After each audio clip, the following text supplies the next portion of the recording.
Vive les vieilles, vive les moches, et vive les sales connes. Fuck.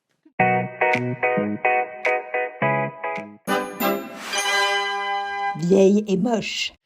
Salut les petits camarades, on est dans Vieille et Moche, vous savez, votre nouveau magazine. Alors, certainement, vous nous trouverez pas assez vieille, mais la bonne nouvelle, c'est que vous nous trouverez certainement bien assez moche. Voilà. Et en tout cas, ce qui est sûr aussi, c'est que nous sommes des sales connes et que nous sommes un magazine féministe, mais pas féminin. Moi, je m'appelle Hélène Vézier, Madame Meuf. Je vais vous parler dans ce magazine d'un petit sujet famille et maman bonheur. Mais je ne suis pas seule et je suis avec notre camarade Tiffany Day. Oui, alors moi, je vais vous faire une chronique mode, parce que c'est ma spécialité quand même. Et donc là, je vais vous parler en famage à notre invité de la tendance de l'été, le rouge menstru. Yes. Impeccable. Et notre amie Violaine.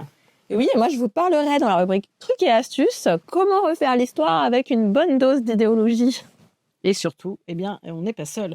On est avec roulement de tambour, orgues et trompettes, notre invité du jour, Corinne Maziero. Bonjour, Bonjour. camarade. Camarades syndiqués, non syndiqués, bonjour. Salut les gars, les mecs, les non-binaires. Voilà, on va se marrer pendant 50 minutes top chrono, Ouais, top et chrono. c'est parti. T'es contente d'être dans Vieille et Moche? Pas du tout. Alors par contre, dans le pitch, vraiment je disais aux invités, il est nullement besoin d'être vieille et moche. Par contre, il est besoin d'avoir des trucs à se raconter. Qu'est-ce que tu nous racontes de toi en ce moment? Qu'en ce moment je suis vieille et moche, c'est que je l'ai été depuis toujours et que je le revendique. Donc c'est pas une tare d'être vieille et c'est pas une tare d'être moche. Parce que vaut mieux être moche et remoche que belle et rebelle, c'est ça? Moi, je crois que c'était un truc comme ça. Vraiment. Ah, le si rebelle, on a le droit d'être belle. Pardon. C'est mon belle, je vous en prie, vous m'avez coupé mais c'est pas grave. Non, si, c'est très grave. Qu'est-ce que tu Je voulais suis dire? complètement fan. Allez, allez, vas-y. Non, moi j'ai rien à dire, je vous écoute, je sais même pas ce qu'on va On foutre. voulait, voilà, pour les pauvres R qui ne te connaîtraient pas encore, bon, il doit y en avoir genre 2 en France, mais on ne sait jamais. Est-ce que tu peux nous dire un peu qui t'es? Quelles sont tes actus? Alors, je m'appelle Corinne, je suis une interluttante de 59-62 Méfiteux, c'est-à-dire dans le nord de la France où je vis. Qu'est-ce que je pourrais dire? Je fais du théâtre de rue, du théâtre de salle, de la télé, du cinéma, des cabarets, des performances, je réalise. J'ai un groupe aussi qui s'appelle Les Vaginites avec 2 copines. Quoi d'autre? Voilà, un peu de tout et beaucoup de la lutte et de l'interlutte. Putain, t'as un groupe. Moi, c'est mon rêve. Mon rêve, c'est rockstar. J'aurais trop aimé faire rockstar. Trop bien. Bah, C'est quand même le meilleur. C'est quand même le meilleur métier. Tu arrives, extraordinaire. Je vous aime. Je vous aime. Alors, pas toujours. Ah ouais. Pas toujours. Nous, C'est sûr. quand on arrive, les vaginites, si, quand on arrive, ils font « Ah !» Mais en fait, ils voient plus le personnage que j'incarne dans une série de télévision. Et alors, ils sont comme ça, puis dès qu'on commence à chanter, ils font Oui. Ah, tout de même. Bonsoir. Et ça dégueule, ça sort, machin. Même si on prévient qu'on va parler de choses incestueuses, de violences faites aux femmes, aux enfants, etc. Mais ouais, c'est... Oui, donc rockstar, non, moi je l'ai vécu une fois en Pologne, quand je faisais du théâtre de rue avec une grosse compagnie, on a joué à Poznan sur un énorme décor, sur une place à Poznan, et à la fin, on saluait jamais, on faisait une image, puis on partait, bref, on était 30. Et quand on est sorti, la place elle était blindée, c'était genre, je sais pas, le monde qu'il y avait, c'était 2 zéniths, quoi. Et à la fin, ils sont venus nous voir en disant « Je t'en supplie, venez saluer, parce qu'ils vont tout casser, Donc on est remonté c'était une tour très grande de 15 mètres de haut. On est monté comme ça. On dit ok, on est monté, on va faire. Et là, les Rolling Stones, C'est on beau, était ça. là, comme ça. Voilà, j'ai vécu une fois. C'est rigolo, mais franchement, Mais vous avez joué en russe? pas du tout. En français. Deux zéniths? Poznan, c'est en Pologne. C'est en donc polonais. ils parlent en polonais. En polonais, moi, je vais dire. Déjà, c'est là où on voit que ma licence de géo, je l'ai pas. Déjà, voilà, ça m'évoquait la Russie, mais Ouais, mais t'étais sûre de toi, tu vois. Sûre de toi. Ton docte. C'est ça. En fait, c'est un opéra de rue. Mais en fait, tu as plein de spectacles. Tu peux aller voir quand tu connais pas la langue. Il y a des choses qui se passent, c'est des images, il y a des machins. Tu n'es pas obligé de comprendre la langue, quoi. Écoute, donc on peut se lancer dans une carrière de rockstar Tout à fait. dans tout pays sans connaître la langue. Voilà.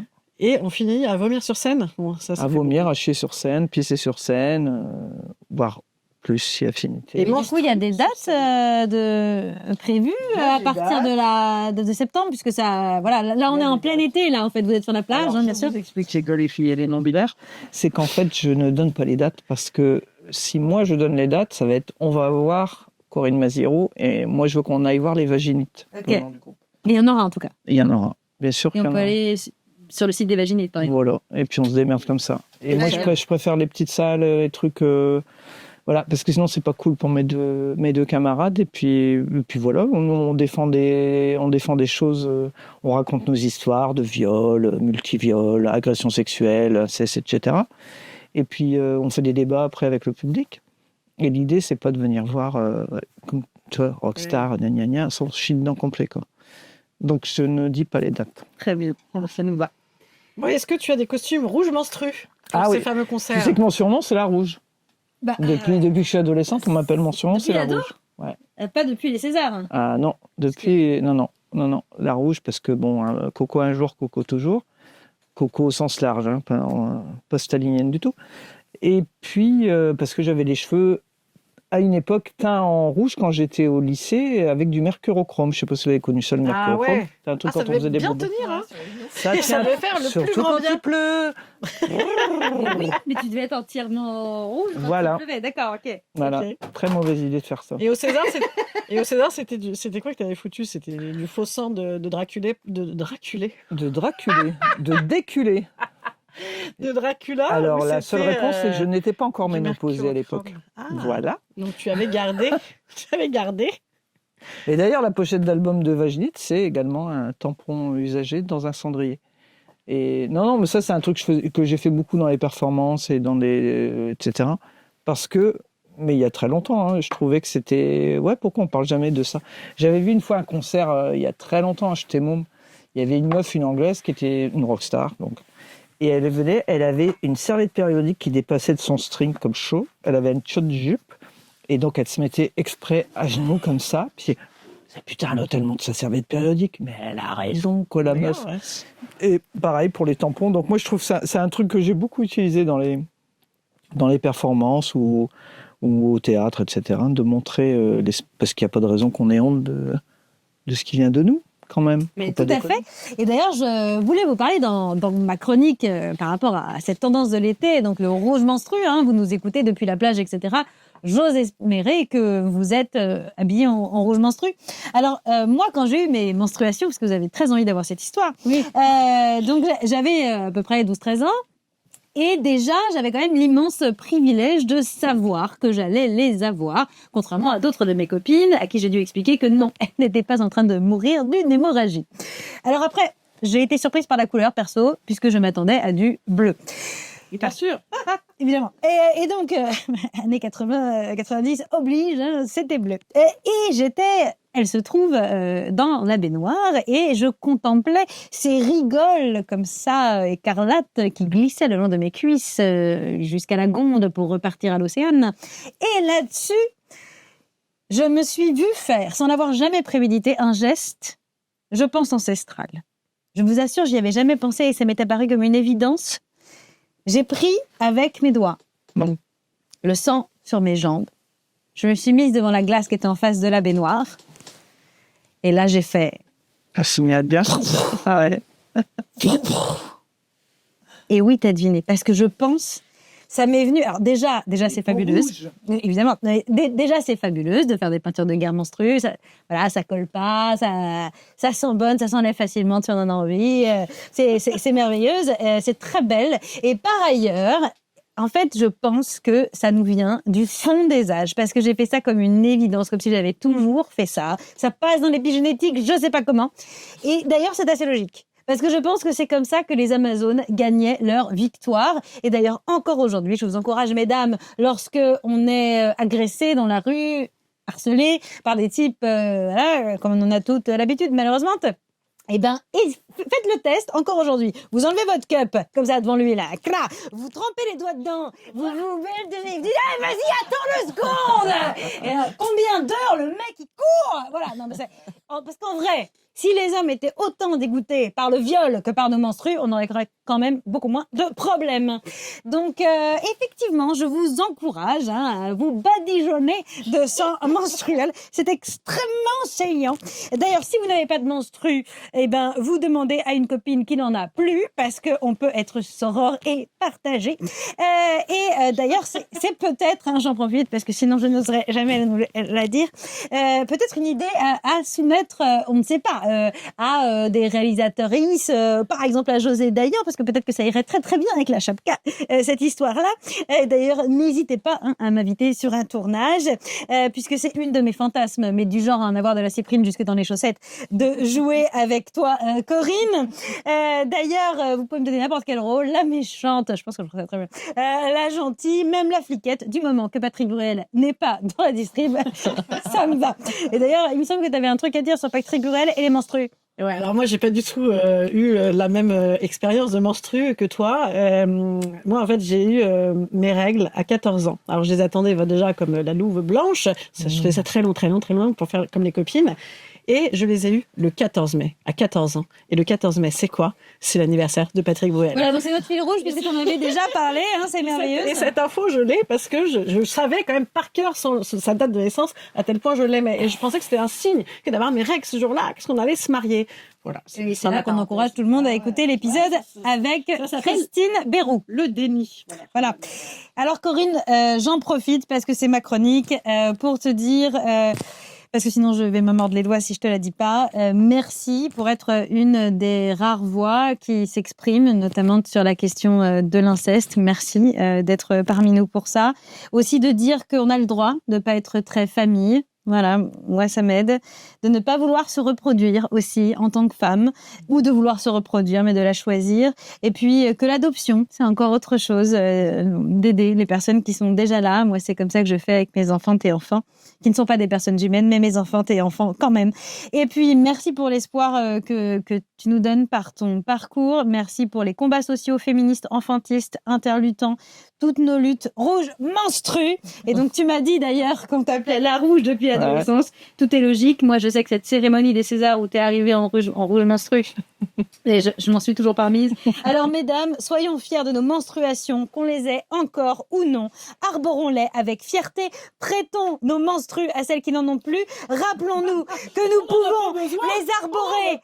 Rappelons-nous que nous pouvons les arborer en toute saison. Et ne respectons de règles que menstruelles. Et vous, voilà, comment ça s'est passé? Donc, toi, tu nous as dit pour Patrick Bruel, quand vos règles sont arrivées, c'était sympa? Super. Moi, c'était un des plus beaux jours de ma vie. Ah ouais? Parce que moi, avoir ces règles, dans ma famille, quand j'étais môme, en fait, quand les filles avaient leurs règles, tout de suite, le jour même, c'était champagne, ce qui était très cher parce que je viens pas d'une famille riche, c'était une bouteille de champagne et un gâteau. Incroyable. Et tous ceux qui étaient disponibles, ils venaient, parce qu'à l'époque, il y avait pas, tout le monde n'avait pas de voiture, et tout ça. Voilà. On venait, puis on fêtait la personne parce que tu arrivais, tu devenais une adulte. Et moi, je n'attendais que ça. Parce que je comprenais pas pourquoi les gens d'un certain âge avaient du pouvoir sur les enfants, pour la faire courte. Et donc, j'ai dit, putain, je vais être adulte. Là, ça y est, ils vont arrêter de me casser les couilles. Je vais pouvoir faire ce que je veux. Et donc, ça m'est arrivé au collège. J'avais 13 ans. Et je suis allé aux chiottes. Et là, j'ai fait... Je suis parti. Je suis sorti du collège en courant. Je suis arrivé à une baraque dans l'appartement du H&M. Il y avait ma mère qui était là. Je fais... Ça y est. Non, elle m'a dit, ça y est. T'es quoi. enceinte? Elle dit, oui, ça y est quoi? Bah, je les ai. T'as quoi? Bah, ah ouais, super. Bon, alors voilà, champagne, machin, de ça. Pour moi, c'était le passage à l'âge adulte, dans le sens où l'âge où j'avais le droit d'exprimer ce que je voulais, de dire non, de dire il m'est arrivé ci, il m'est arrivé ça, et qu'on m'écoute. Ce qui n'était pas tout à fait vrai. C'était pas un tabou, quoi, finalement. Ah non, mais pas du tout. Ah non, c'était vraiment... on fêtait les nanas qui avaient leurs règles. Ce qui était... Moi, je me suis rendu compte chez les copines que c'était pas du tout comme ça, parce que, comme tu dis, il y a des meufs qui savaient même pas, quoi, qui flippaient. Moi, j'ai eu des potes qui ont cru effectivement qu'elles étaient malades, qu'il leur arrivait un truc, qu'elles met dans des horreurs, quoi. Ça arrive encore aujourd'hui. Il y a des parents qui n'expliquent pas forcément à leurs enfants qu'elles vont avoir leurs règles. Je vois avec ma fille, bon, alors certes, elle a 7 ans, mais ça n'a jamais été un tabou. Je vais toujours expliquer qu'un jour, elle aurait ses règles. Et je sais qu'il y a d'autres camarades de sa classe qui vont les poser des questions parce qu'elles savent pas, qu'elles ont entendu parler, mais qu'elles ont honte de demander à leurs parents. Et c'est vrai que moi, je me dis, mais ça doit être terrible. Si personne t'a averti, tu te retrouves avec plein de sang sur tes jambes, tu sais pas ce qui se passe. Enfin, c'est. Ouais, puis ouais, grave. nous, en plus, on grandissait en bord des champs de glyphosate. Donc, j'ai des copines qui ont eu leur menstru à 7 ans, d'autres à 18 ans. Enfin, ouais, on a beaucoup de bol. A priori, je vais avoir des problèmes par la suite. Mais Moi, il y avait un truc que j'avais dit à ma fille, c'est qu'elle avait un intérieur. C'est-à-dire qu'une fois, moi, j'ai des enfants jumeaux, filles-garçons, et mon fils, quand il était gamin, il était fier de son sgegos, quoi, déjà. Hein, et il disait, regardez mon joli petit zizi. Et ma fille, elle disait, ouais, moi, j'ai rien, c'est pas juste, j'ai rien. Je dis, attention tout de suite, on arrête immédiatement, tu n'as pas rien du tout. Et au contraire, tu as plein de choses.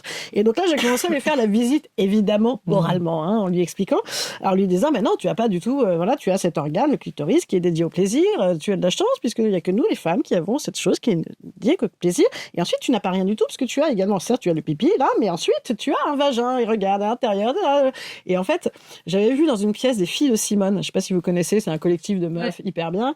Et en fait, une fois, elles avaient fait un truc comme ça, où elle disait, il y a une gamine qui disait, j'ai un intérieur, je ne savais pas. Et elle faisait la visite du vagin sur scène, c'est excellent, voilà. Et je m'étais dit, il faut que je dise à ma fille qu'elle a un intérieur, voilà. c'est un extérieur, hein, notre glande d'acléta, nos petites lèvres. En tout cas, tu vois, il y avait, je me dis, comment tu fais si tu vas pas regarder, truquer, moi. Je me souviens que moi, quand je me masturbais gamine, je pensais que je me masturbais pas parce que ça n'allait pas dedans, parce que je faisais des frottis-frottas.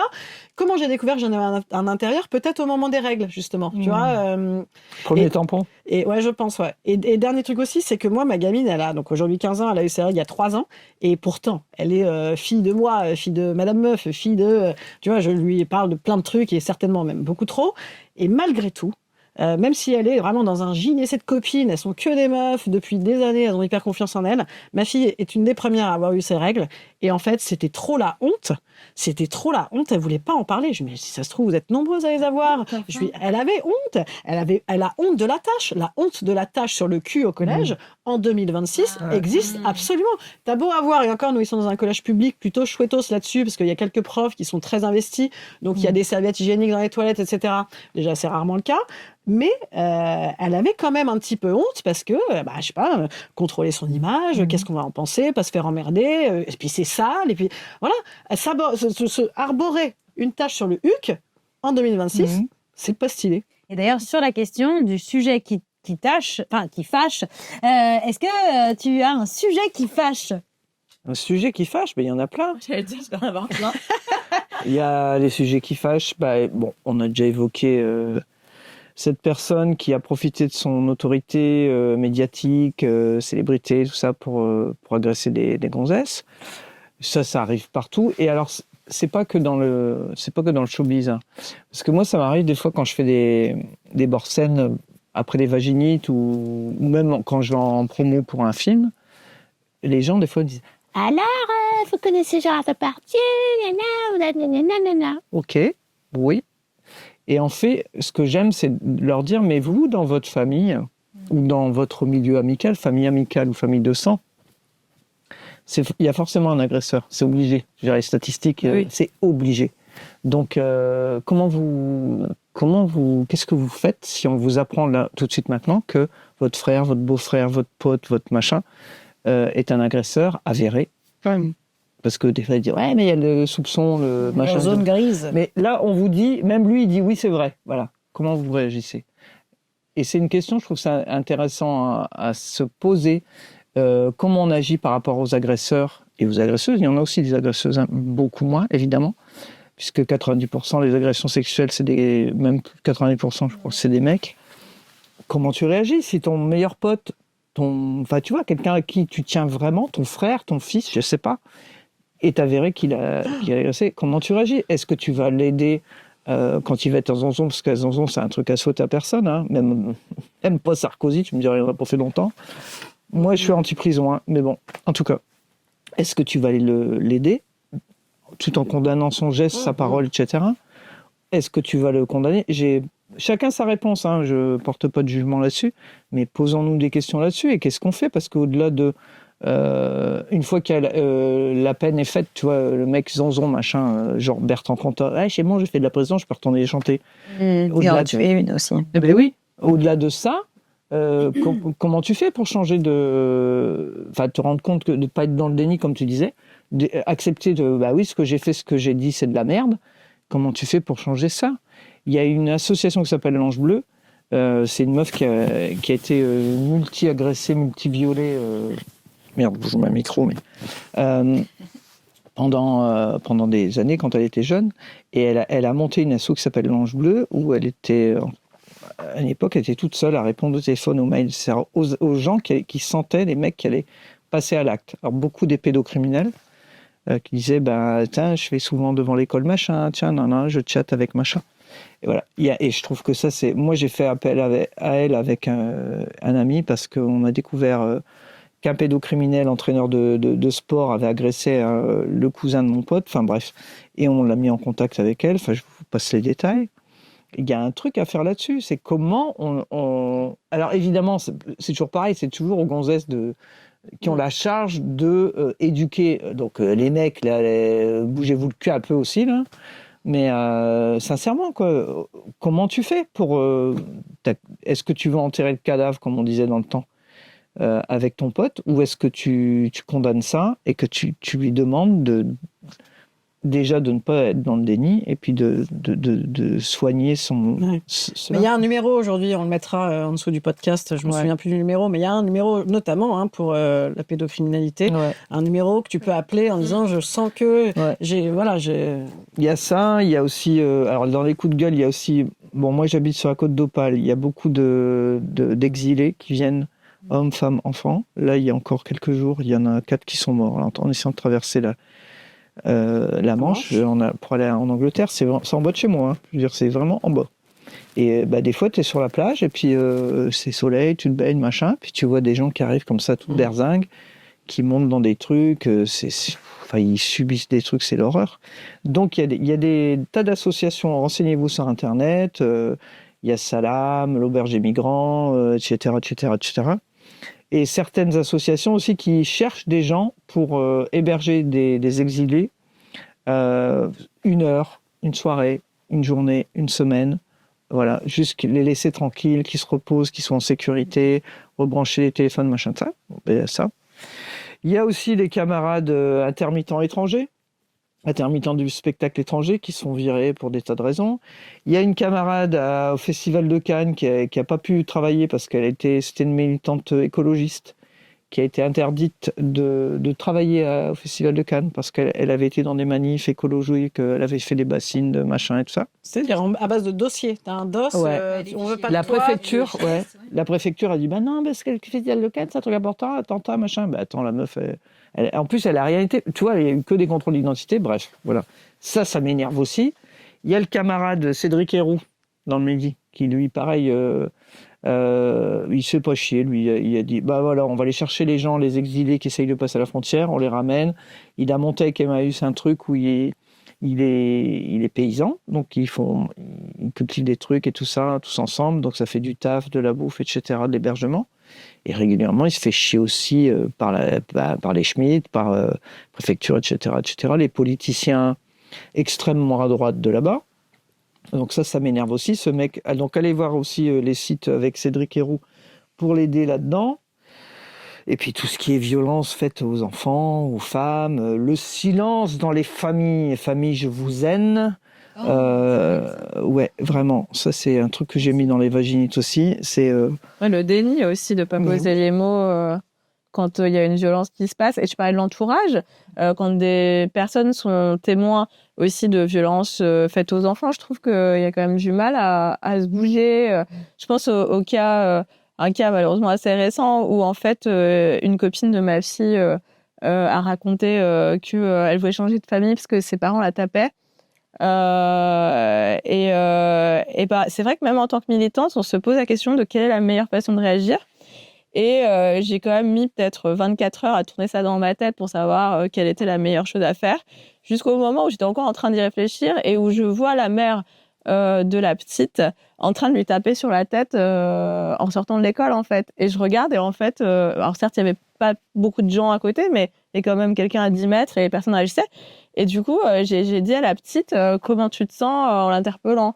Et sa mère m'a répondu « Ah, ça va ».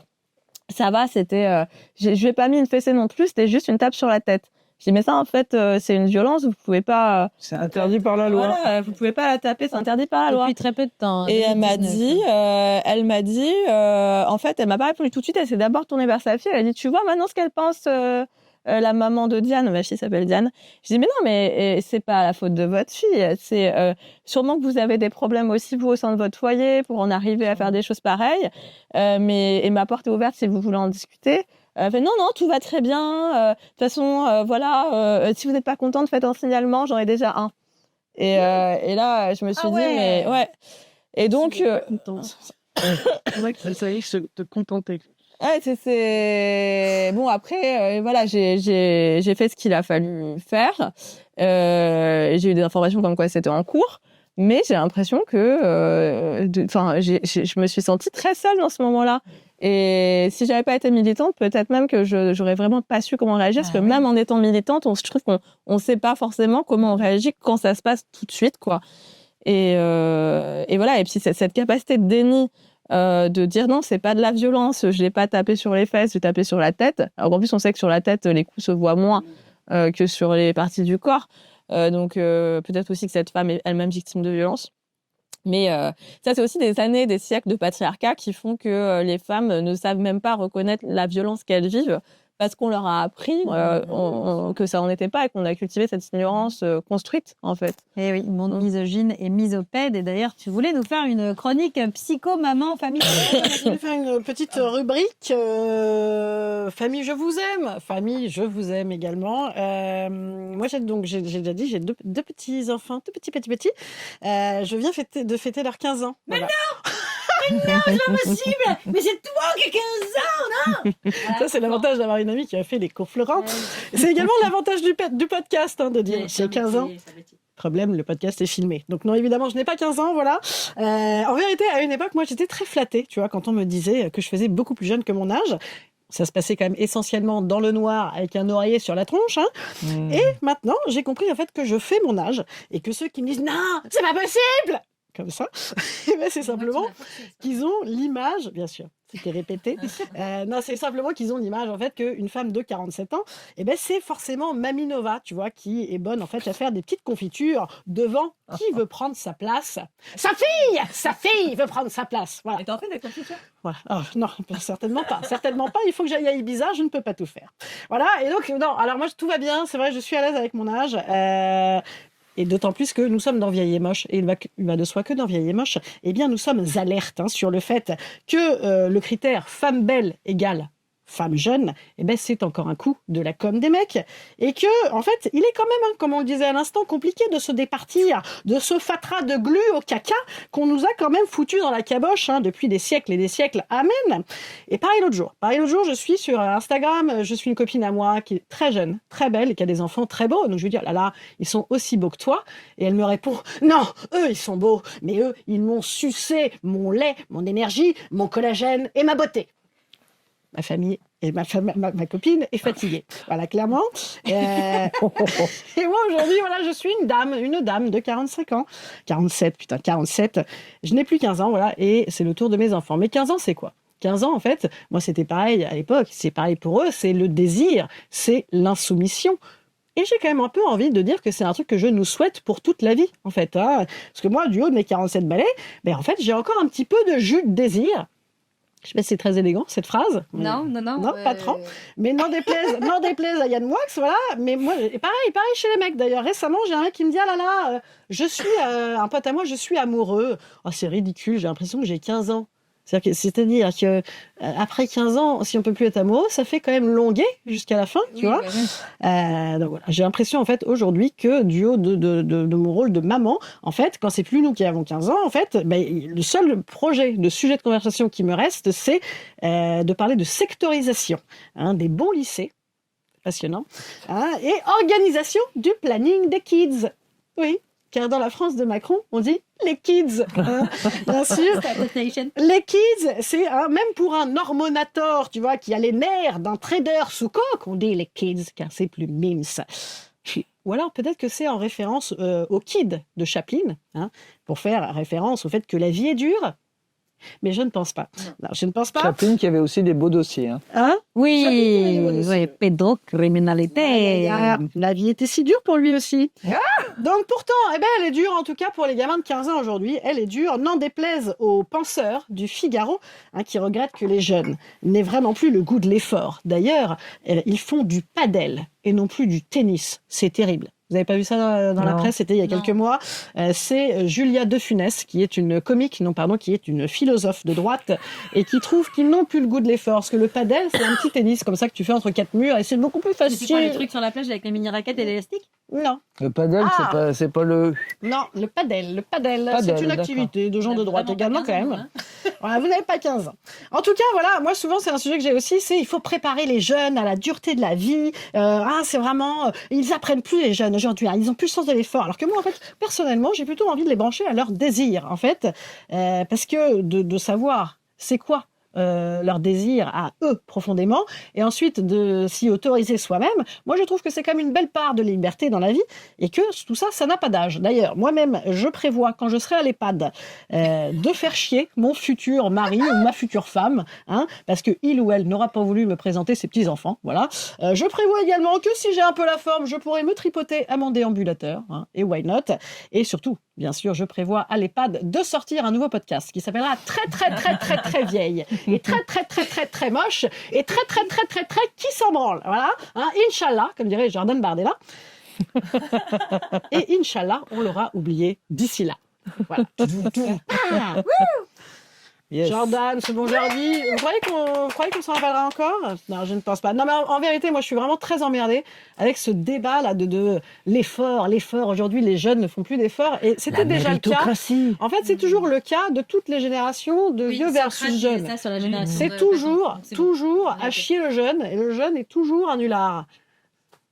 Débat. Alors que quand tu vas dans les manifs, quand tu vas dans les tiers-lieux où il y a beaucoup de gens qui essayent de créer des nouvelles sociétés diverses et variées, la plupart des mômes, 15-20 ans, ils sont là. Hein. C'est eux et elles qui amènent des idées, des trucs qui ont un peu hâte de te reposer sur tes lauriers. Là. Donc, faut arrêter, quoi. Bien sûr, il y a aussi toute l'évolution de la langue, qui est quand même un truc d'une... Mais t'as dit le mot, évolution, n'est pas régression. Oui. C'est-à-dire que c'est néologisme et tout ça, c'est merveilleux. Ça vient quand même... ce progrès-là vient des jeunes, ce progrès-là, une avancée visible de la société. C'est d'ailleurs, généralement, tu as des nouveaux mots, tu as quand même pas mal de gens qui portent plainte, genre, ça m'agresse les oreilles. Alors que justement, tu vois, oui, moi je suis pas toute jeune, mais je suis en capacité d'apprendre des nouveaux mots si la société évolue, et ça c'est riche de cette jeunesse-là, quoi. Là, typiquement, quand je parle de la féminine universelle, donc c'est une langue que j'ai inventée où la féminine l'emporte sur la masculine, où la féminine fait la neutre, pour paraphraser Macron. Bref, en tout cas, voilà, quand je parle ça à des jeunes, voire à des enfants et des enfants, ça passe crème. À la fin du spectacle, elles viennent me voir me dire « C'était merveilleuse, madame. » Nickel. Donc oui, notre problème, c'est pas les jeunes. Et là, j'encourage à lire, donc c'est pas son dernier livre, c'est celui d'avant, de Salomé Saké, « Sois jeune et tais-toi ». Où elle a fait toute une étude sur la jeunesse. Et comme le Haut Conseil à l'égalité, ce qu'elle voit, c'est qu'en fait, il n'y a pas une jeunesse, mais des jeunesses. Et qu'en fait, les deux jeunesses sont plutôt engagées, mais simplement, en majorité, on va avoir les jeunes filles et femmes qui sont antiracistes, féministes, progressistes, etc. Et on va avoir une grosse partie, malheureusement, de la population des garçons qui sont dans la réaction, qui sont le masculinisme, le racisme, etc. Et donc, je ne sais pas vers où on va, mais malheureusement, du côté des garçons, ils sont engagés aussi. Voilà, c'est un peu le problème. Ouais, avec aussi quand même une partie des femmes qui vont reprendre ces idéaux, malheureusement, ce qu'elles se figurent comme des idéaux. Oui, voilà, notamment une Némésis conservatrice. Il y en a qui ont la vingtaine, je pense, aussi dans leur... Mais des cons et des connes, il y en a partout.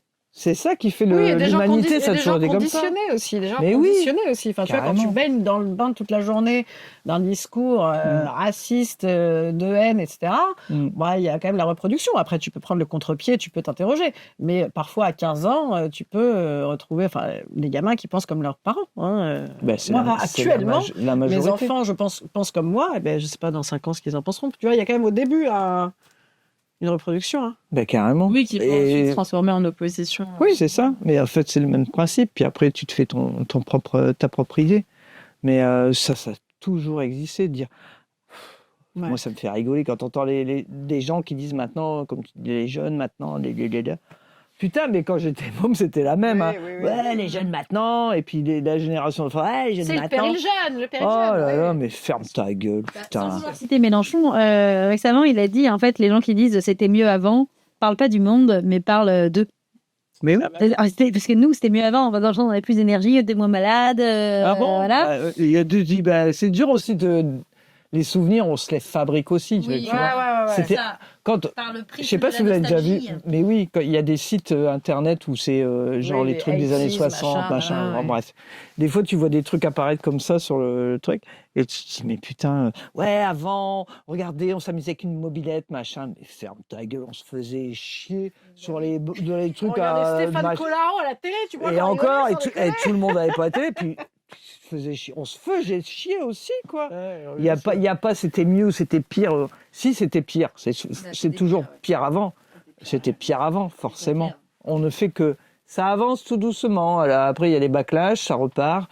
Mais l'humanité, elle va par là. Malheureusement, il y a des gros cons qui arrivent derrière en écologie, etc.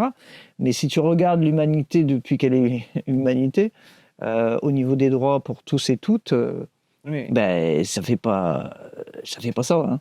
Ça fait ça. Mais veut pas, on avance. quoi. Et dans ce qui que ça fait, fait ça. C'est-à-dire qu'en fait, on avance et puis il y a un backlash de ouf. On se dit merde, on a perdu 2 siècles. Et ça repart. finalement, mais regardez, au final. Et dans ce qui fait Ah oui, que- parce que dans ce qui fait qu'on pour celles et ceux qui nous écoutent, ça avançait. Voilà. Ouais, dans ce qui fait qu'on avance, il y a quand même des fois des modèles, des role models. Est-ce que tu as envie de nous parler? Parce que on lui a demandé en vrai, est-ce que tu as envie de nous parler de ta meuf sûre, on a appelé ça comme ça, genre d'une inspiration féminine, soit de tout temps pour toi ou du moment, genre une meuf qui te donne envie de faire des trucs, que tu as envie d'écouter. En tout cas. Laquelle te vient à l'esprit? Alors moi, je suis pas très... comment on appelle ça, les gens qui aiment bien les personnes qui déifient les gens. C'est pas du tout mon truc, ça l'a jamais Fan, été. t'es pas très fan. Même au-delà de fan, tu sais, Oui, la femme providentielle ou l'homme aduler providentiel. Quoi. une femme ou un homme, peu importe. On est des humains, donc on n'a pas à être adulé parce qu'on a des bons, des mauvais côtés, tous et toutes. Donc on va se calmer la mijole avec ça. En revanche, Les femmes inspirantes. mais non, parce Corinne, que les femmes inspirantes. alors c'est pas des femmes inspirantes, c'est des gestes, des paroles, des réflexions faites par des personnes qui en l'occurrence sont des femmes. Il y en a toujours eu. Il y a eu Angela Davis. Il y a des potes autour de moi aussi qui sont des gens inconnus du bataillon, quoi, des anonymes. Il y en a plein, mais il faut regarder autour de soi. Faut pas. Faut pas. Chacun fait ce qu'il veut. Je m'en bats les ovaires, mais regardez autour de vous. Il y a des gens. Il y a des gens qui sont pas connus, qui font des trucs incroyables. Tu vois, tout à l'heure, tu parlais d'agression, un truc d'école. Moi, je me rappelle d'un truc, c'était merci de vous mêler de ce qui ne vous regarde pas. Et ben, t'as une grand-mère, une tante, la mère d'une copine, machin, qui à un moment va dire, hey, stop, je suis pas d'accord avec ça. Et je fais, ah putain, voilà, ça c'est des gens comme ça, des gens, des anonymes, mais qui pour nous sont des potes, des gens. Regardez autour de vous, il y en a plein, des héroïnes, il y en a plein. Et puis lundi, t'es héroïne, le lendemain, t'es une sous-merde, parce que tu fermes ta gueule, tu vois quelqu'un être agressé verbalement par son mec, par son père ou whatever, et tu fermes ta gueule parce que t'es fatigué, et c'est ok, on a tous vécu ça.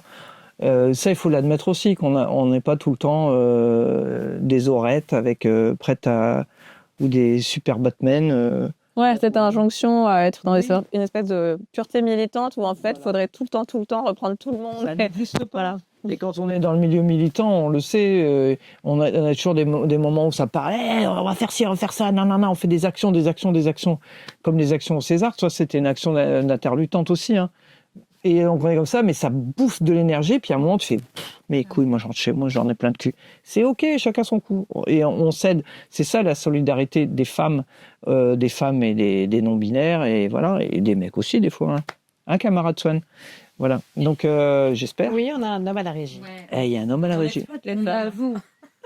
Et dans l'histoire, pourtant, il n'y a jamais eu aucune femme, non, Violaine? Jamais. Bah, c'est vrai que pour certaines tendances politiques, finalement, l'histoire, notamment de France, aurait accouché d'elle-même d'une égalité femmes-hommes. Alors, c'est ça dont je voulais vous parler. Merci pour la transition pour ma chronique Trucs et astuces. La rubrique qui vous apprend à repeindre la réalité avec un vernis idéologique. Et aujourd'hui, on va voir comment changer l'histoire. Alors, désolée pour ma voix, vous voyez elle déraille là, c'est parce que je suis donc vieille et moche. Non, c'est parce que tu es une grande militante et que tu as gueulé contre un mec. Voilà. Et surtout, j'ai toussé ces derniers jours, mais ne vous inquiétez pas, je ne suis plus contagieuse, je crois. Je crois. L'avantage, c'est que ça passe pas. Non, sur la Et plage, alors, vous n'avez pas de problème dans les oreilles.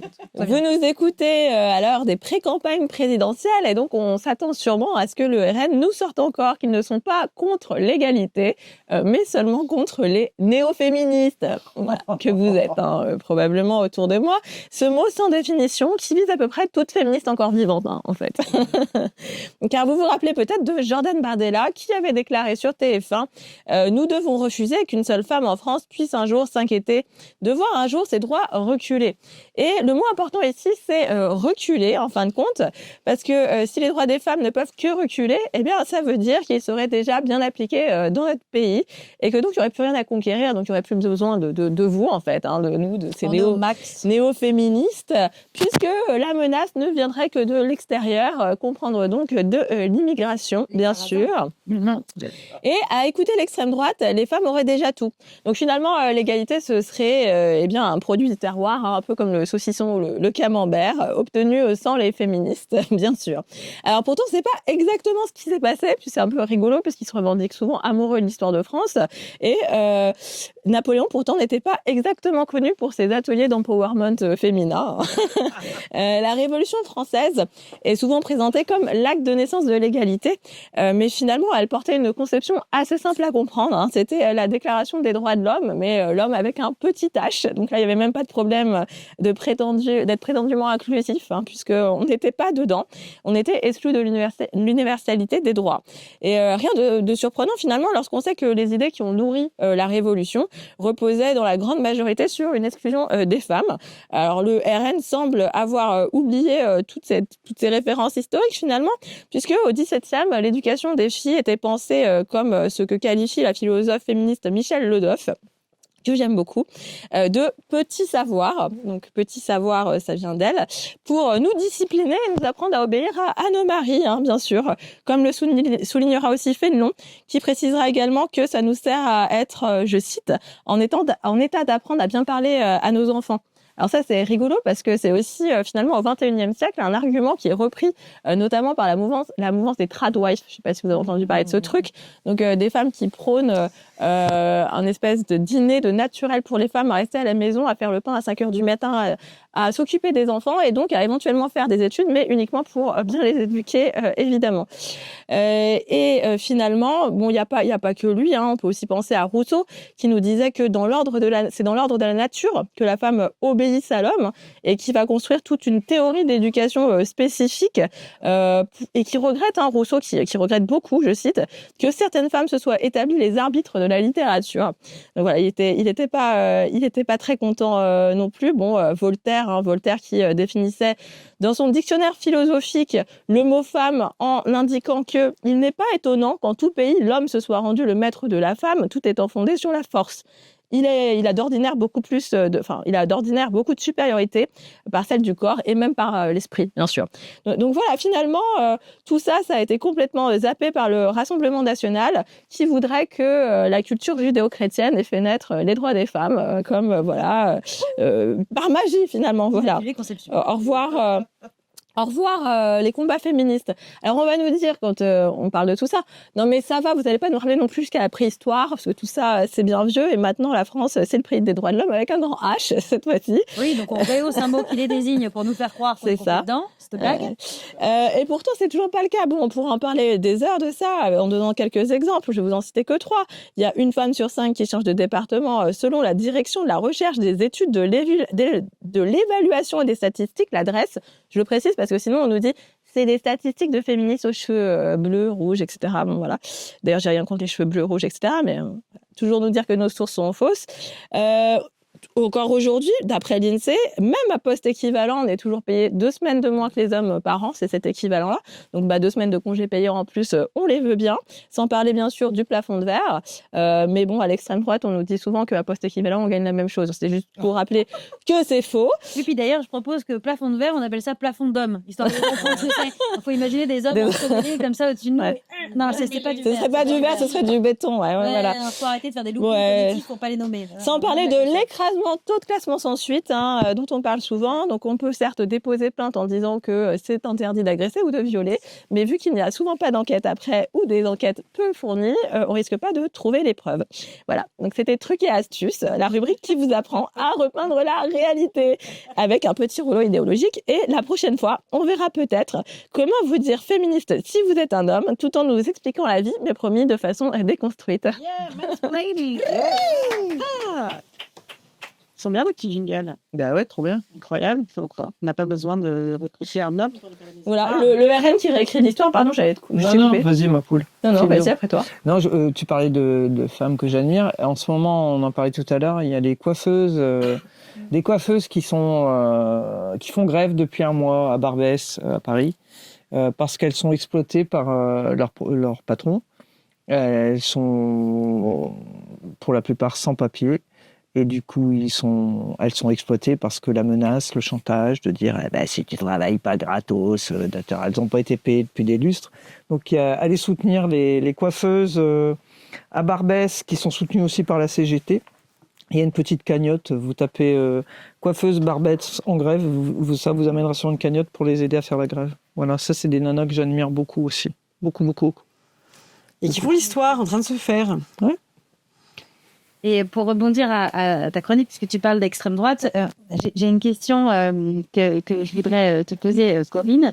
Lorsque il y avait eu sur un même plateau Zemmour et Absatou Ba, qui était là en tant que chroniqueuse à ce moment-là, et qui lui a fait remarquer que son prénom ça n'allait pas, et qu'il a proposé qu'elle s'appelle Corinne. Comment tu l'as pris quand tu l'as vécu? Ça devait être dur, quoi. Ça m'a fait éclater de rire parce qu'en plus, moi, mon prénom, je l'ai jamais aimé. Et c'est tellement révélateur de la... Je peux même pas dire bêtise parce que c'est tout sauf un mec bête. C'est vraiment de la saloperie à l'état brut, quoi, de essayer d'humilier l'autre en s'attaquant. Ça veut dire quoi, ton prénom, Corinne, enfin. Corinne qui signifie normalement en langue languedocienne cœur. Cœur de quoi? Mon père était chirurgien, c'est ça? Non, pas du tout. Moi, j'ai jamais aimé mon prénom. Quand il a dit ça, franchement, je me dis, mais ferme ta gueule, ferme ta gueule, ferme ta gueule. Bon, après... Finalement, on peut, à titre honorifique, pour rendre hommage à Absatou Ba, t'appeler Absatou Badiro. Ah, c'est pas mal, ça. Ça me plairait. Ouais, c'est bien. Ça me plairait parce que... Je pense que ça reviendrait énormément. Dans ma fratrie, et comment on dit quand on inclut les filles dans fratrie, Sorori. Sorori est un mot, ça existait. Adelphiri, on dit ça se dit. Ça, c'est sœur et frère. Ouais, Adelphité. quand il n'y a que des sœurs, c'est sorori. Dans mon Adelphité, parce qu'on était... Quand on a Delphi. Dans mon Adelphi, ça, il n'y a que moi qui avait un nom de merde. Enfin, ils avaient tous des chouettes prénoms, sauf moi. Donc, voilà. Donc Zemmour va te faire déculer. Voilà, c'est tout. Je sens qu'on part sur les confidences. Je vous propose de faire un petit Épicé. questionnaire. On n'a pas le temps. C'est Non. interdit. Parce qu'on boit du café, c'est vrai. Tiens, encore 10 minutes. Oui, absolument. Donc oui, on a Je vous propose de faire un petit questionnaire Ouais. à cœur ouvert, comme Corinne veut dire cœur. Ah. C'est beau ou pas? Et on est comme dans un Il paraît, magazine hein, féministe et pas féminin. Hein. C'est vrai que nos transitions sont superbes. Hein. Ouais, mais attends, des années de transition, évidemment, des années à écouter les gens parler. Alors, moi, j'ai une Les petite hommes, question du coup. pour toi, Corinne. Donc à chaque fois, on va les poser et puis on répond va tous toutes. répondre et dans le sens aigu du demande. Donc elle pose la question, tu Ok. réponds, ensuite elle pose la question, on répond, etc. Ok. Quel est ton pire rêve? Le rêve Bon. que tu fais la nuit. Hein. Pire rêve ou cauchemar? Un cauchemar, c'est ça. Je sais pas J'ai si mis c'est le longtemps pire. à écrire ces questions. J'en avais une autre. Vous la préférez? Vous avez le choix. Sinon, l'autre au choix, c'est les fauteuils en rotin. Vraiment. Ah, ouais, je suis dedans Voilà. complet. Vous préférez je suis les fauteuils dedans. en rotin? Allez, c'est parti. On part Ah oui, sur les avec fauteuils une en belle photo pour faire Emmanuel, pour montrer que voilà, la femme doit être jeune, mince, machin, pour éveiller les sexualités de certaines personnes de sexe masculin. Fauteuil Rollin, je chie dedans comme ça. Alors, cauchemar. Ouais. En Rollin, professeur. Bonjour, professeur. Oh putain. Ouais, on a bu de la bière, pas du café, c'est de la bière. Donc on a commencé à être un peu d'équerre, Ne pas reproduire à la maison, ne pas reproduire du tout. bien sûr. Et pire cauchemar, alors souvent, quand j'étais petite, c'était les vampires, les nazis et Pinochet. Et alors, moi, j'avais un problème, c'est que je rêvais donc, de Dracula et tout ça qui venait. Et alors, l'idée, c'était de laisser la fenêtre ouverte ou pas. Parce que si je la laissais ouverte, Peter Pan pouvait peut-être venir et m'emmener en volant dans les nuages. Donc, mais si je laissais ouvert, il y avait peut-être le vampire qui arrivait. Et par la suite, les soldats de Pinochet et les nazis qui allaient nous foutre dans des fours. Voilà, pire cauchemar Ah, récurrent. c'est bien binaire. Ça plairait C'est- beaucoup à ma psy, Ah, voilà. qui dit toujours la solution, c'est la troisième voie. Ah, la mienne aussi me dit, mais alors, je sais pourquoi j'ai des problèmes, hein, Olga. Il me dit ça. Mais c'est vrai que oui, il y a un truc qui se tient entre les nazis et les vampires et Pinochet. Hein, on s'y retrouve. Hein, oui. Ouais. De manière beaucoup plus terre à terre, quand j'étais petite, c'était d'arriver en fait, oui, à l'école en chaussons. Voilà, ça c'est, je sais pas. Et puis, mais j'ai toujours eu des rêves très pragmatiques, hein, donc il n'y a pas besoin de les interpréter beaucoup. Et puis j'ai grandi et malheureusement j'ai été victime de VSS comme plein de femmes.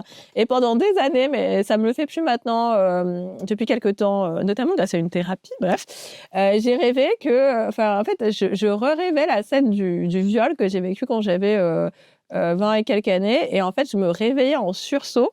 Je me réveillais en sursaut au moment, en fait, où ma mémoire coupait. Donc en fait, pendant des années, bon, pas toutes les nuits, heureusement, pas du tout, c'était par cycle. Des fois, ça me le faisait pas pendant 6 mois, et parfois, ça me le faisait 2 jours de suite. Je me réveillais comme un piquet dans mon lit, mais vraiment, et essoufflée. Et ça correspondait mon dernier souvenir que j'avais de cette nuit-là. Jusqu'au moment où j'ai réussi à rétablir ma mémoire, enfin, elle est revenue, et j'ai arrêté de faire ce cauchemar. Donc le cerveau humain est fascinant. Voilà, j'ai cassé l'ambiance. Là, j'ai pas d'idée de cauchemar. Par contre, je peux vous partager mon meilleur rêve. C'est rare, mais des fois, ça m'arrive de rêver à mon fils Ponto, qui nous a quittés il y a 2 ans, qui était un chien. Et c'est merveilleux quand je rêve de lui parce que tout de suite, je me rends compte que c'est un rêve. Et donc, avant d'en sortir, je me propulse contre son pelage, je m'enfouis ma tête dedans, je ressens son odeur, je ressens sur mes joues ses poils et si je pouvais faire ça toutes les nuits, je pense que j'aurais réussi. C'est bien quand on arrive à replonger un petit peu les rêves. Ouais. Ouais. Et les refaire à Ouais. volonté. Moi, des fois, j'ai réussi à me driver comme ça. Ouais, c'est balèze. Hein. Ouais, ça, Ou c'est quand cool. tu rêves que tu es avec quelqu'un, moi ça m'arrivait par rapport à ce que tu dis, de vivre comme si tu l'avais vécu, tu l'avais re-rencontré. Moi j'ai rencontré Jim Morrison comme ça, qui était mort quand même depuis une 20aine d'années. Il est venu à la cantine du lycée. C'est bon, ça. T'es en chaussons ou pas? Heureusement, elle C'était avait à mis ses cantine. chaussures. Et elle Et avait il pas parlait oublié son français, portable. il parlait français et ch'ti, et il est venu bouffer. Mais je l'ai vraiment, comme si je l'avais... Oui, oui. Au lycée Châtelet à Douai. Et j'ai bouffé à la cantine du lycée Châtelet avec Jim Morrison. Et c'est vraiment comme si je l'avais rencontré, pour de vrai, pas un rêve, tu vois. C'est débile. Est-ce que tu as une question pour nous? Et la question, c'était un peu un truc à la con. Hein. C'était votre tips pour votre summer body cet été. Me badigeonner de Voilà. Voilà, le summer body. Alors, on a la réponse de Corinne pour les personnes qui nous écoutent en podcast. Voilà. Elle a montré son bidou, qui est j'aime, parfait, qui est absolument parfait, parfait pour la regardez, côte d'Opale. voilà. Hein, c'est bon. Blanc, blanc. Et donc toi, tu veux badigeonner Le badigeonner de menstru, alors quand elles veulent bien venir, hein, mais sinon je me débrouillerai. Moi, j'ai tendance à penser en fait que c'est le même body que l'hiver, sauf qu'à la place de mettre de la raclette à l'intérieur, je l'abonde en rosé et en burrata. Ah. Et caloriquement parlant, même si ça a l'air très frais, c'est la même chose. Voilà. Donc, je pense du coup le malmené, j'allais dire non, le bien Non, mené, bien mené. avec du plaisir de la même manière. Alors moi, c'est moules frites et bière. Côte C'est vrai que d'Opale, t'as les moules, non, les nous, moules, c'est les moules frites. frites et bière. Mais nous, c'est été hiver. Et En tant que vegan, je garde la joie. Et toi Est-ce que vous voulez d'abord ma question fantaisiste ou ma vraie question? voilà, les deux. Tu le... Bon, commençons par la vraie question. Quelle est votre utopie pour 2027? Pas un truc logique qui pourrait arriver, genre votre utopie, ça serait quoi? Ah, j'ai vu la tienne, je connais ta réponse. En vrai. Mon utopie pour 2027, écoute-moi, alors là, oulala, à titre Moi, j'ai un truc, à titre personnel, je passe ma vie à me combattre entre c'est mal, c'est mal, c'est mal, je vais mourir, attention, contrôlons-nous, et jouissons, jouissons, terriblement, terriblement. Et donc, moi, mon utopie, ce serait vraiment un truc de très grande jouissance, très collective, un truc vraiment qui pourrait être appelé bien dégueulasse par autrui, qui regarderait avec jugement moral, et je l'emmerde. Donc, moi, ce serait vraiment, plutôt que de se foutre des virus et des antivirus dans la gueule, là, ce serait de partager vraiment des fluides avec de l'alcool, du sexe et du machin, une orgie généralisée. Je parlais des présidentielles, mais ça marche. Ah, mais alors, par contre, nous n'inclurons pas dans ce projet les futurs candidats, voire même candidates, je dirais. Parce que... Corinne? Bon, je sais pas, brûle pour point, mais je dirais que il y a pas longtemps, j'ai fait la projo d'un film un téléfilm que j'ai réalisé, et j'avais demandé à ce qu'il y ait des assos qui viennent, notamment des gens qui travaillaient dans la rue pour aider des personnes à la rue. Et donc, il y avait le témoignage de ces gens-là. Et face à nous, c'était dans un petit village où je vis, il y avait une majorité de personnes qui sont blanches, qui sont très rarement parties, voilà, et qui votent beaucoup extrêmement pas à gauche. Et donc, elles ont écouté ces personnes et elles ont été étonnées. Il y avait un gars qui était là, qui arrivait d'Irak, qui était un ancien avocat, qui a été, enfin, etc. Bref, il y avait des témoignages comme ça. Et en fait, juste de rencontrer des gens sur le terrain qui racontent des trucs et qui touchent, parce que ça touche tout le monde. Je veux dire, la souffrance, quand tu l'as face à toi et que tu parles pas face à des caméras, quand tu l'as sincèrement en face de toi, forcément, il y a des choses qui bougent. Et moi, mon utopie, ce serait ça, que tous les politicards et politicardes qui prônent la malveillance et la haine de l'autre, eh ben, elles se décliquent en allant sur le terrain et en rencontrant, en venant aider, par exemple, je suis sur la côte d'Opale, mais dans la Méditerranée, c'est pareil, venir aider des exilés, venir aider dans des centres pour les gosses, des gosses qui sont maltraités, des gamines qui sont prostituées, etc., etc. Ben voilà, aller vraiment à leur rencontre, les écouter, sans caméra et autres trucs autour, juste là, les yeux dans les yeux, dire vas-y, raconte-moi, raconte, et puis je pense que cette utopie-là, c'est pas une utopie parce que ça marche, moi je l'ai vu fonctionner.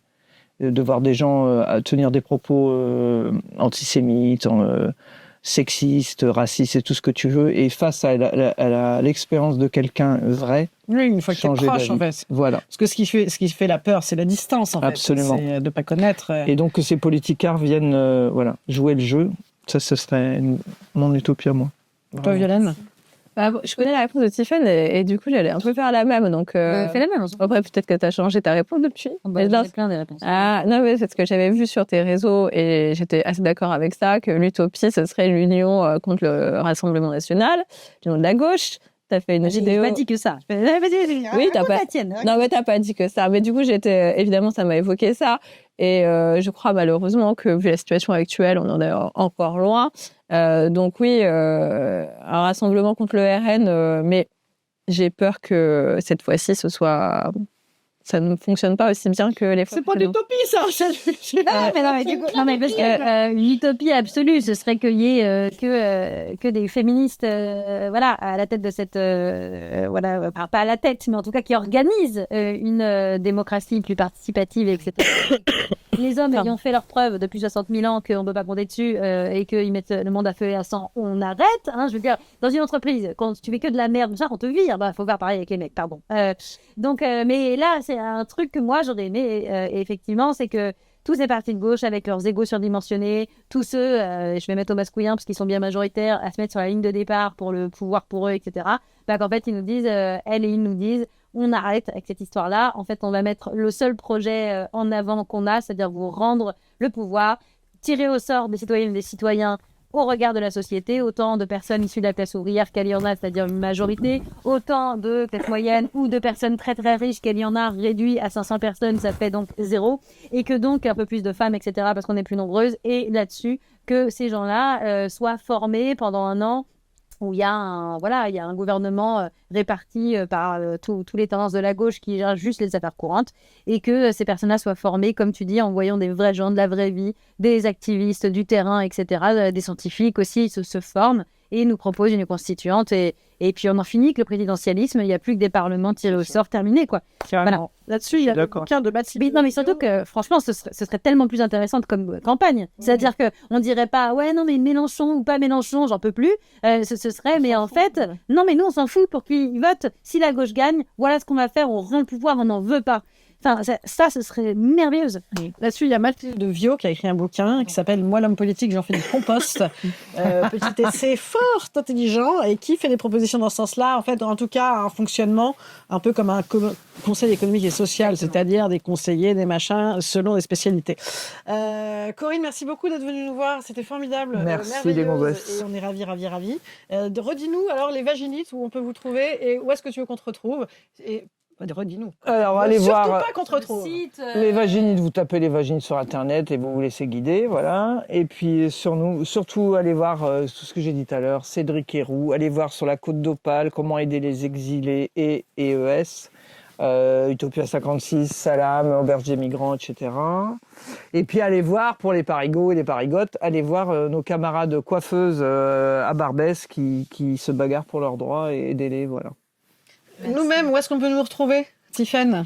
Moi, pour l'instant, donc c'est des dates de ci, de là en tournée. Vous pouvez retrouver ça sur mon site, tiffaind.com. Tiffaind, c'est T-Y-P-H-A-I-N-E, sinon vous ne me trouverez pas. Suivez-nous sur les réseaux sociaux et puis vous pouvez écouter Sororité, la podcast aussi. Et toi, Violaine? Eh ben, mon prochain livre sort en septembre, le 10 ou le 11. Troisième. Exact, ouais, c'est le 3e déjà. Ça passe. Non, parce que bon, en tant qu'impostrice féminine, etc., je veux dire, le syndrome de l'imposteur fait que quand j'avais écrit le premier, on m'avait dit un jour, ah, bonjour, Violaine de Philippi, vous êtes écrivaine, et j'avais dit, je sais pas si on peut dire ça, on verra si j'en écrirai d'autres. Donc, le 3e sort aux éditions La Meute, qui est une maison d'édition féministe, et il va s'appeler le RN défend les femmes, #arnaque, voilà. Moi aussi, j'écris un bouquin, ça s'appelle On chie dedans, et c'est aux éditions Massot. Voilà. Magnifique. Bien. Et moi-même, on me retrouve donc en podcast dans Madame Meuf. On retrouve mon spectacle partout en tournée qui s'appelle Testostérone. Et puis j'ai écrit un bouquin aussi, mais il commence à être vieux, du coup, je suis plus écrivaine. Il s'appelle Très très feutré, le spectacle. Très très feutré. Allitération c'est volontaire parce que je raconte mes 15 ans dans la vie politique avant. Voilà. Bon, On merci va d'avoir dire ça. écouté Vieille et Moche. J'espère que vous êtes sentis encore plus vieille, encore plus moche et surtout de plus en plus sale conne. Merci les camarades. Vive les vieilles, vive les moches, et vive les sales connes. Vive les vieilles, vive les moches, et vive les sales connes. Fuck